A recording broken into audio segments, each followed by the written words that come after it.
Mermaids. For as long as humans have had limbs and have seen a fish, someone somewhere has thought, Hey, what if we mash these two together? thus the mermaid was born. A dreamy ocean beauty with flowing hair, a human torso, and a shimmering tail that screams fantasy icon. She's an icon, she's a legend, and she is the moment. And since it's MERMAY, I'm legally obligated by ancient YouTube decree to make a mermaid doll. Wow. Hey, I don't make the rules. But today, we're flipping the script and the fish. Yes, we're crafting a mermaid that's half human, half fish, just not the half that you wanted. That's right, folks. It's gills on top, khakis on bottom. We're diving headfirst into the most cursed corner of creature couture, the Reverse Mermaid. Will she make our hearts flop? Or just flop around in the craft bin of our nightmares? Grab your snorkel, your shame-resistant goggles, and maybe a licensed therapist, because things are about to get weird. Let's dive in.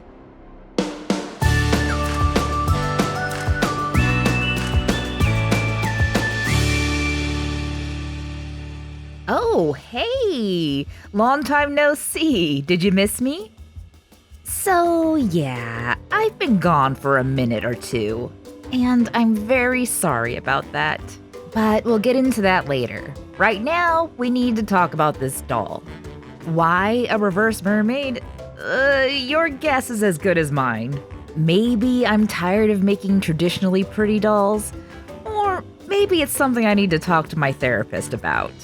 I'm sure archaeologists will one day make some sort of assumption about it, but I got nothing for you. It just seemed like a good idea. Okay, with that out of the way, I wanted to paint her head with a base coat of white because my goal was to make her look like a rainbow trout. Then I sprayed black along her spine so the next color would layer darker. Next, I mixed teal, green, yellow, and bronze and sprayed the green parts of her head.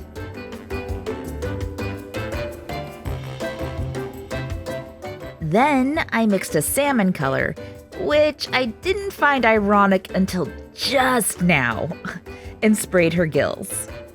Then I sprayed an iridescent gold in the area between those two colors. Then a very light blue. Then hit save on my progress with a light coat of Mr. Super Clear Matte. With my watercolor pencils, I added some shading and some highlights to her gills. Next, I added some other color details with chalk pastels.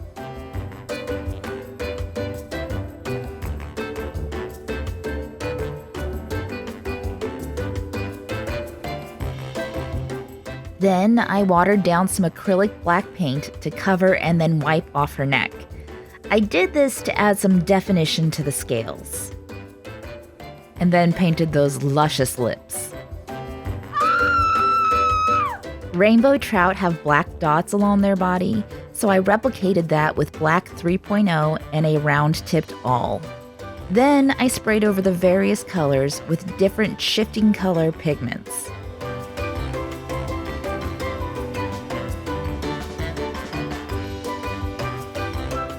Because I wanted her to have a wet-looking finish, I sprayed her with all-clad lacquer.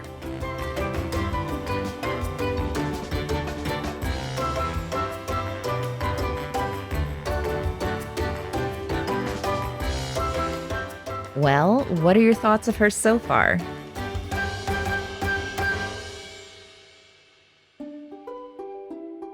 Well, now that we have her head painted, we need to jazz up her body. The first step is to remove that masking and sand the harsh paint line. I did this to make the transition from scales to skin a little more organic. But I was a little too heavy in the back and took up some of the green paint. So I lightly airbrushed to get that organic blend. Then I masked her head with paper towels and sprayed her bosom with MSC. Then, using chalk pastels and the methods I discuss in my subdermal color zones video, I begin to paint her body. Essentially, I had yellow and white in places that are a bit closer to bone. Then, pinks in places with lots of blood vessels, and purples or blues in shadows or where you would see blood vessels. Then, seal it in with MSC matte. Then, repeat the process for the rest of the body parts.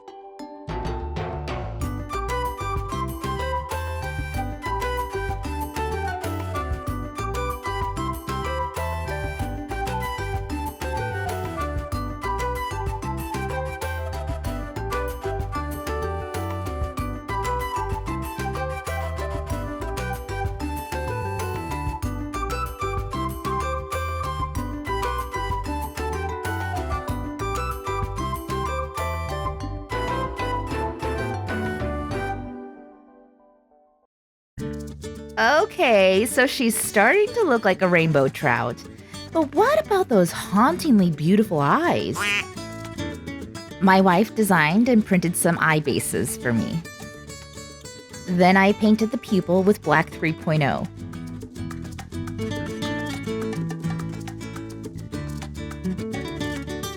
With some metallic bronze paint, I colored the iris.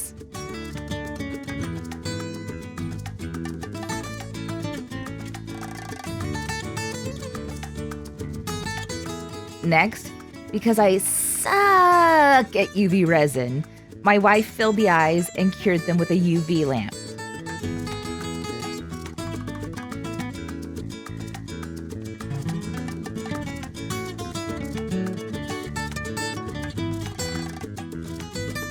Ah, so beautiful, not at all dead inside.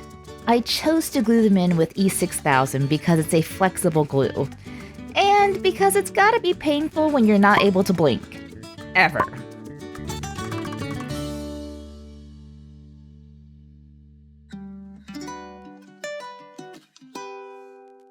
With any pattern design, you've got to start with making the bodice block. I start by taking a few measurements, such as shoulder to bust, shoulder to waist, and shoulder to hip lengths. Then I begin to draw out the pattern based on these measurements. I'm still planning on making a drafting tutorial, but, well, I haven't yet. Sorry. I make both a front and back bodice block. As far as the design of the bodice, well, I saw this beautiful wedding dress, and it kind of gave me seashell bra vibes, so I decided to try to pattern it. Thankfully, there was this great tutorial on Instagram, so at least I had a guide along the way. I began by tracing my bodice block and then cutting it at the waist. Then I marked where I wanted the points to go. Then from that point, I drew a rounded line to under the arm seam. Okay, this part is a little difficult to explain.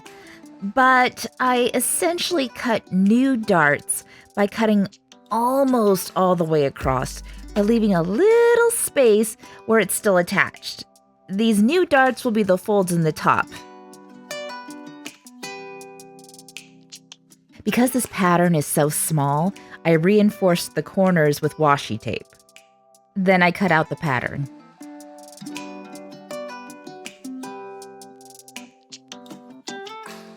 Then I traced this new pattern piece so it was easier to see where all of my cut lines should be. Then I tested it out. I'll use this pattern piece for both sides of the dress. To start on the inner bodice, I marked the height I wanted along the center line, then drew a curved line to the underarm seam. Then folded the piece in half so I would have an identical curve on both sides when I cut the piece out. Then tested the piece with tape. For the back of the bodice, I simply drew a line across the back and cut it out.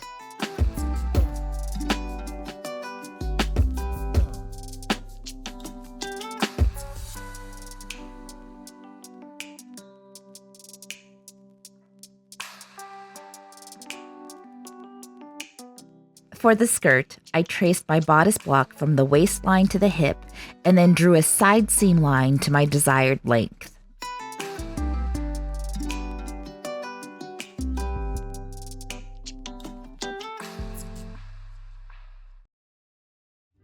Since many of you already know how these BJD bodies come together, I thought this might be a good time to share something more personal. What's been going on with me this past year and a half. Back in January 2024, my wife was unexpectedly laid off. No severance, no safety net, just gone. Overnight, we lost our main source of income in an unsure economy. We turned to unemployment, food stamps, any support we could find. But it just wasn't enough for a family of 4. So I went out looking for work. It took 9 really tough months. But eventually, I got hired as a temp in the training department of our local sewer district. Not exactly glamorous, but honestly, I love it. I get to make videos, shadow working crews, and work with some incredible people. It's been sort of healing in ways I didn't expect. But it's still temporary. No benefits, low pay, and still struggling to cover the basics. And our financial assistance ran out over a year ago. Plus, stepping back into the workforce after nearly a decade was exhausting. I'd come home from work and just crash out. Meanwhile, my wife found a new job, but most of her income went straight to daycare. Then that business closed down too. And just when we thought things couldn't get worse, my car died. We live in an area without public transit, so having no car wasn't an option. And with our credit wrecked from unpaid bills, it felt like we couldn't win. Add in some unexplained family health issues made even harder without reliable insurance, and, well, it's been a lot. During all of this, I had to set my art aside. Not because I wanted to, but because I had to. I felt guilty, I felt empty, but I was in survival mode. But now, after all that, I feel like I can slowly return. I'm not going to promise a regular upload schedule because, let's be honest, I wasn't that great at it even before. But I do hope to bring you more than one video a year. I'm not sharing this for pity or to make excuses, and I know many of you have faced your own storms. I'm just sharing this because you've stuck with me and you deserve to know why I went quiet. And to my Patreon members, you beautiful, beautiful souls, you carried me through. Truly. There were moments that I didn't know how I'd feed my kids. And then there it was. Just enough to make it through one more day. You never gave up on me. And for that, I will always be grateful. So, please help me thank these incredible humans. Beth Bierman, Katie Lee, Jamie Benson, Jennifer Fox, Josephine Falk, Lori, Mina, and Paul Taylor. Okay, deep breath. Let's get back to this weird little fish BJD.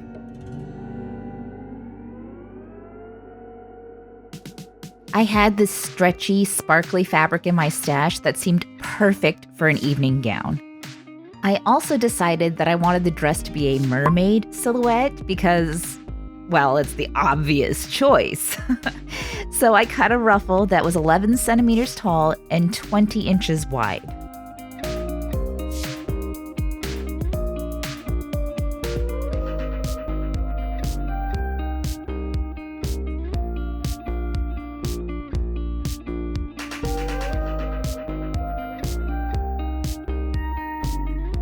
I started by pinning the darts in the bodice and sewing them in place along the waistline.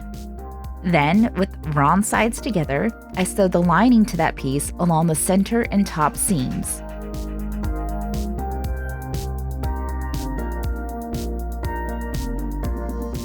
With the inner bodice pieces, I placed the lining and facing wrong sides together and sewed along the top seam. Then pinned and sewed the darts.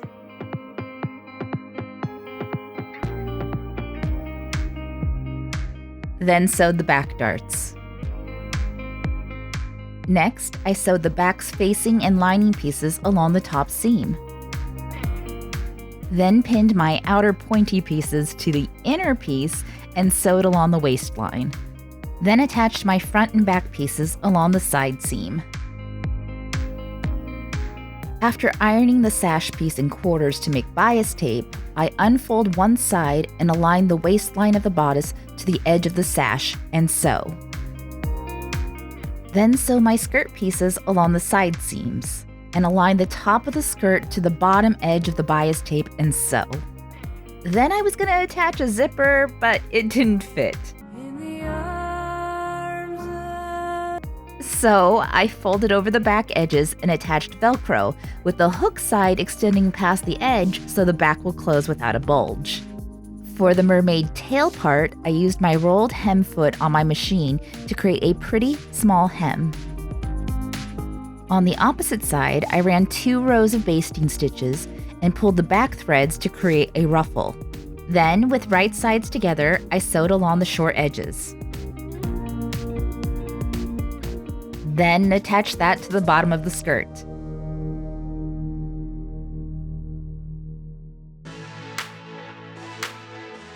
First, my wife designed and printed some shoe bases.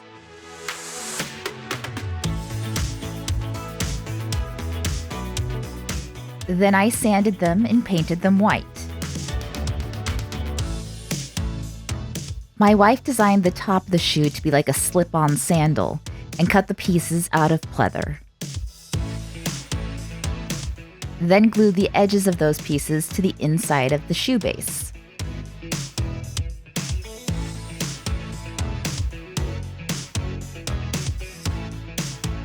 Of course, I wasn't too happy with how simple they looked, so she coated them with white glue and dusted it with the devil's craft supply. In order to mitigate how much glitter would get transported throughout the house, she watered down Mod Podge and coated the glitter. Then she trimmed the edges with gold chain. Next, I purchased this box full of faux pearls and opened it. I opened it. Then I opened my box of faux pearls. Wow. The pearls came with E6000. B7000? So I glued the smallest pearls along the edges. Then my wife glued some hot pink soles into the shoe base.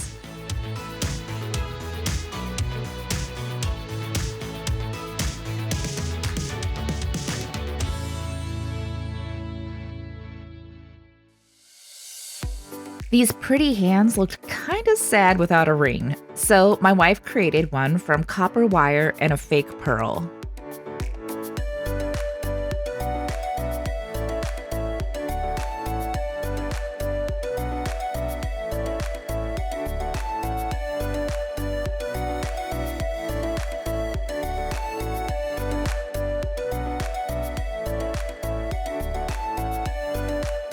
Then she created a bracelet with this cute clam charm I had.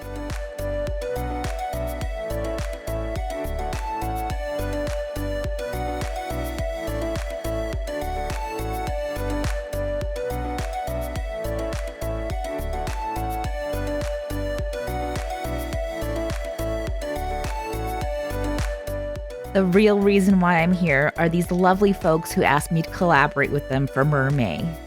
So, if you enjoyed this video, go check out Lady Dynamite Creates, Tiffany's Tiny Things, I Could Do That DIY, Jackie O, Stifu Doll, and upcoming videos from Electric Bunny and Fairyman Dolls. I'll have their channels linked for easy navigation. Also, if you enjoyed this video, give it a like and subscribe. Oh, and don't forget to give me your opinion in the comments, as I love chatting with you. Okay, without any further delay, let me introduce you to Renee, the Reverse Mermaid.